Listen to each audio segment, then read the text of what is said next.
న్యూయార్క్లోని లాగ్వార్డియా ఎయిర్పోర్ట్లో రన్వేపై 2 విమానాలు ఢీకొన్నాయి.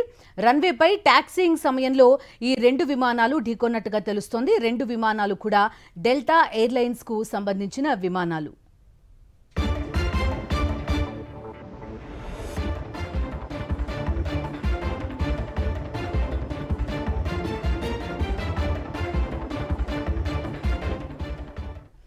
న్యూయార్క్లోని లాగ్వార్డియా ఎయిర్పోర్ట్ నుంచి విజువల్ కూడా మనం చూస్తున్నాం. రన్వే పైన 2 విమానాలు ఢీకొన్నాయి. రన్వేపై టాక్సింగ్ సమయంలో ఈ 2 విమానాలు ఢీకొన్నట్టుగా తెలుస్తోంది. డెల్టా ఎయిర్లైన్స్కి చెందిన విమానాలు ఈ 2 కూడా.